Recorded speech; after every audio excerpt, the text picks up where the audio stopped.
के इस वीडियो में हम आपको मे का पास्ट फॉर्म माइट के बारे में आपको बताएंगे, क्योंकि मे का पास्ट माइट होता है और माइट से हम किस प्रकार के वाक्य बना सकते हैं ये मैं आपको इस वाक्यों की श्रृंखला में बताने वाला हूँ। तो माइट का वैसे तो सीधा सा अर्थ जिस वाक्य में शायद का हिंदी आता है शायद, तो हम वहाँ माइट का यूज़ करें। एक बात तो ये, और दूसरी ये कि माइट का जो यूज़ है हम रिमोट पॉसिबिलिटी यानी दूर की संभावना बतलाने के लिए करते हैं। ठीक है, तो सबसे पहले क्या है कि हम सब्जेक्ट रखते हैं। सब्जेक्ट में नाउन या प्रोनाउन का यूज़ करते हैं। किसी व्यक्ति का नाम होता है, ठीक है जी, एक वचन हो चाहे बहुवचन हो, एक के नाम हो चाहे कईयों के नाम हो, ठीक है। उसके बाद में माइट रखेंगे। माइट के बाद में अगर हमारा जैसा अब कंटिन्यूस है, मान लीजिए कि अगर किसी के पास में कोई चीज़ है पास में है तो माइट हैव कर देंगे। अगर मान लीजिए कोई अब कंटिन्यूस का वाक्य है तो माइट भी आगे हम कंटिन्यूस का फॉर्म कर देंगे, वर्ब प्लस में आईएनजी लगा देंगे। अगर परफेक्ट है तो फिर हम माइट के बाद में हैव लगा करके थर्ड फॉर्म का, अगर वो एक्शन वर्ब है तो थर्ड फॉर्म लगाएंगे और आगे ऑब्जेक्ट भी लगाएंगे। और अगर मान लीजिए जैसा उसका सेंटेंस बनता है उस टाइप में हम उसको बनाने का प्रयास करते हैं। तो माइट के यूज़ देखिए, आज का पहला सेंटेंस है, इट इज़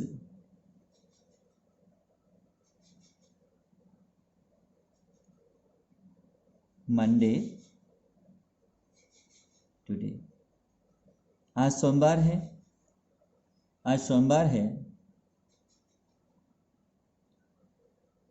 सो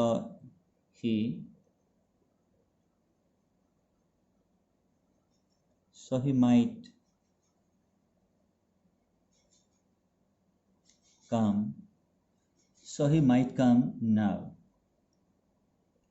आज सोमवार है इसलिए वह अब आ सकता है। तो इसमें दूर की संभावना बतलाएगी, क्योंकि सोमवार एक ऐसा दिन है जो ओपन डे होता है। इस दिन में कोई भी व्यक्ति सबके सब अपने कार्य में गए हुए होते हैं, सब अपने अपने काम में लगे होते हैं। कोई संडे नहीं है कि छुट्टी का दिन हो, फुर्सत में कोई किसी के पास आ सकता है जा सकता है, वो वाली बात नहीं है।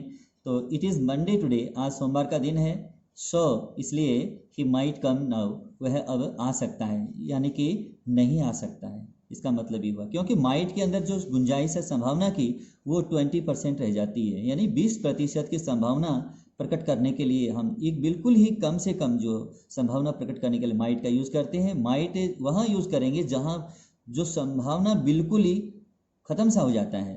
तो देखिए अब अगला सेंटेंस, तो माइट लगेगा वहाँ जो पॉसिबिलिटी समाप्त सी हो जाती है। देखिए अगला,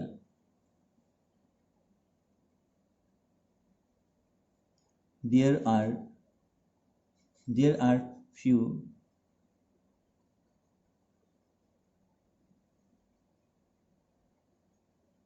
few clouds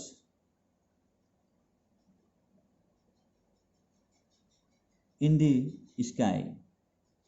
आसमान में बादल कुछ ही हैं, यानी कि अब देखिए फ्यू का जो है इसके तीन जो है हम तीन भागों में इसको बांटते हैं, few, a few, D few, ठीक है जी। तो फ्यू का मतलब होता है नॉट, यानी नोट के समान, एनओटी नॉट, ठीक है जी। इसमें गुंजाइश नहीं होती है, इक्का दुक्का का मतलब होता है इसका, ठीक है। ए फ्यू का मतलब होता है कुछ में से कुछ, और डी फ्यू का मतलब होता है जितना है वो सब का सब। तो ये फ्यू नहीं है, ये डी फ्यू भी नहीं है, सिर्फ ये फ्यू में है, तो यानी कि नॉट के समान इसका अर्थ मान के चलिएगा। तो देयर आर फ्यू क्लाउड्स यानी बादल नहीं है, इन द स्काई आसमान में बादल नहीं है। So it might rain tonight, इसलिए आज रात बरसात हो सकती है। आसमान में बादल, कितना बादल है, फ्यू क्लाउड्स है, यानी कि बादल नहीं है। इक्का दुक्का कहीं कहीं हो सकता है लेकिन बादल नहीं है, ये मान के चलिए। So it might rain tonight, इसलिए आज रात वर्षा हो सकती है। तो वर्षा हो सकती है, कितनी हो सकती है वर्षा, माइट हो सकती है, अर्थात नहीं हो सकती है, संभावना दूर की है। इसमें रिमोट की पॉसिबिलिटी यानी दूर की संभावना है, तो बरसात नहीं हो सकती मान के ये चलना पड़ता है। देखिए अगला, he has done he has done almost no studies, so he might pass the exam. He has done, उसने किया है, ऑलमोस्ट नो स्टेजेस, लगभग पढ़ाई नहीं, कोई पढ़ाई नहीं किया है, लगभग कोई पढ़ाई नहीं किया है। He has done almost no studies, उसने लगभग कोई पढ़ाई नहीं की है। सो इसीलिए he might pass the exam, इसलिए वह परीक्षा को माइट पास कर सकता है, यानी कि पास उत्तीर्ण जो है वो परीक्षा को नहीं कर सकता है, क्योंकि उसने अध्ययन लगभग नहीं किया है। ऑलमोस्ट नो स्टडीज, लगभग अध्ययन नहीं किया गया है। So he might pass the exam, इसलिए वह परीक्षा को उत्तीर्ण कितना कर सकता है, माइट, यानी कि उसकी पास होने की जो संभावना है वो रिमोट में रह जाती है, अर्थात दूर की संभावना है इसमें। देखिए, अब मुझे लगता है कि आपको समझ में आ रहा है। देखिए कुछ वाक्य और देखिए। दे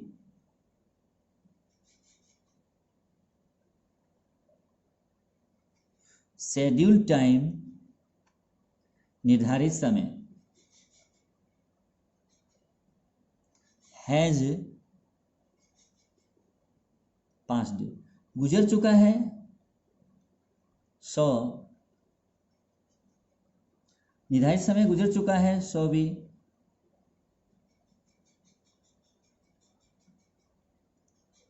might, so we might get, the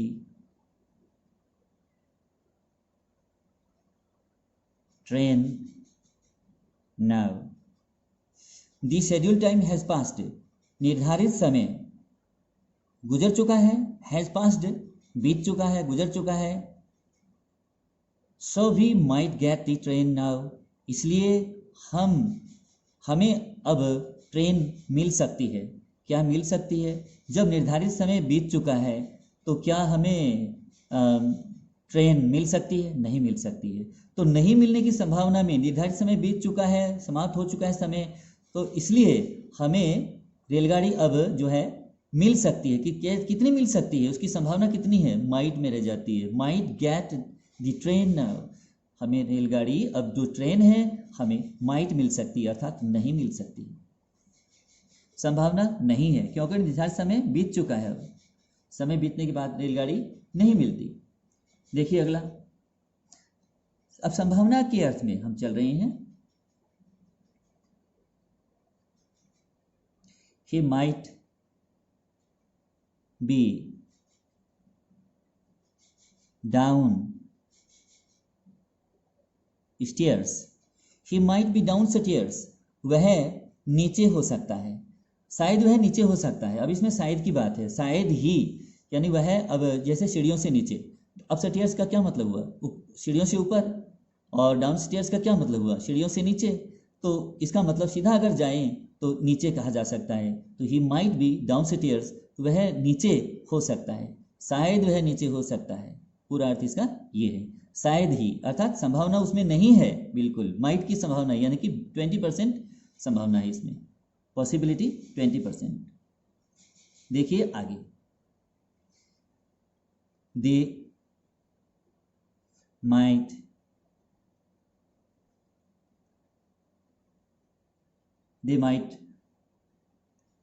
have had a lot of, they might have had a lot of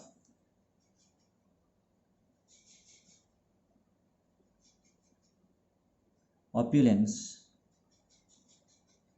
they might have had a lot of opulence, हो सकता है उनके पास काफ़ी धन हो सकता है कि उनके पास काफ़ी धन हो। दूसरा अर्थ अगर देखें, they might have had a lot of opulence, उनके पास काफ़ी धन होगा, उनके पास काफ़ी धन होगा। तो इसमें क्या है, इसमें जो है स्टेट ऑफ पोजीशन है इसमें, तभी इसमें हैव का दो जो है थर्ड फॉर्म हमने यूज़ किया है, हैड किया है। पोजीशन दिखाने के लिए हम क्या करते हैं, हैव का यूज़ करते हैं। और मान लीजिए होने के अर्थ में अगर चलें तो स्टेट ऑफ बीइंग में यूज़ करते हैं, बी का यूज़ करते हैं। और अगर हम मान लीजिए स्टेट ऑफ एक्शन दिखाना है तो एक्शन वर्ब का यूज़ करेंगे। कुछ होने का कुछ कोई काम किया जा रहा है तो हम एक्शन वर्ब यूज़ करते हैं। तो आगे देखिए, अगला जो सेंटेंस है, he might have been a rich person। शायद वह एक अमीर व्यक्ति रहा होगा। ही माइट, अब माइट लगने से इसका मतलब है शायद ही, ठीक है। ही माइट हैव बीन, तो ये हैव बीन क्या है, ये परफेक्ट टेंस को दिखाता है। जैसे यहाँ ये परफेक्ट टेंस को दिखाता है, वो भी यहाँ भी ये परफेक्ट टेंस, यानी कोई काम कंप्लीट हो चुका है तब हम परफेक्ट टेंस का यूज़ करते हैं। तो हैव बीन, तो बी का थर्ड फॉर्म क्या हुआ, बीन होता है। तो ए रिच पर्सन, एक अमीर व्यक्ति, ठीक है जी। He might have been a rich person, हो सकता है वो एक अमीर व्यक्ति को, अर्थात वह एक अमीर व्यक्ति रहा होगा, लेकिन संभावना इसकी नहीं के बराबर जा रही है। देखिए अगला sentence,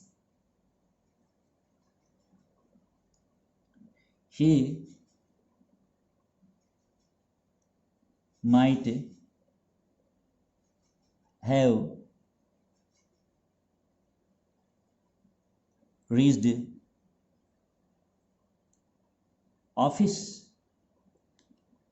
he might have reached office, तो इसमें कुछ हुआ है, एक्शन हुआ है, इसमें जाने का एक्शन हुआ है, काम हुआ है इसमें, यानी कि चलकर गया होगा वो। he might have reached office, हो सकता है वह ऑफिस पहुंच गया हो सकता है वह ऑफिस पहुंच गया होगा। ही माइट हैव रीच्ड ऑफिस, हो सकता है वह ऑफिस पहुंच गया हो, ठीक है। तो पहुंच गया होगा ये काम कंप्लीट दिखाता है, हैव रीच्ड यानी पहुंच चुका है, ठीक है जी।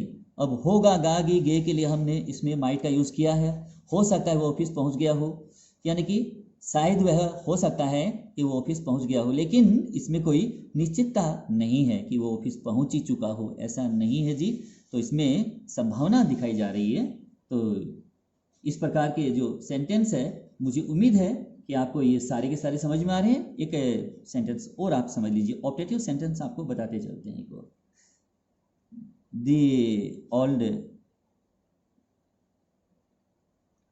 The old man wished,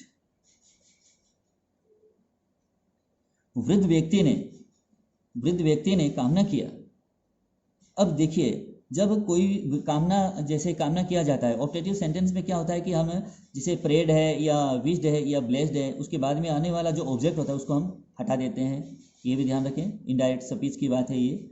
तो डायरेक्ट नरेशन को हम इनडायरेक्ट नरेशन में चेंज करते हैं। तो ऑप्टेटिव सेंटेंस का जो ऑब्जेक्ट होता है उसको हम हटा देते हैं। कई बार लिखा हुआ आपको मिल जाएगा, लेकिन नियम ये है कि उसका ऑब्जेक्ट हट जाए तो वाक्य अच्छा होगा, तो और सही होगा।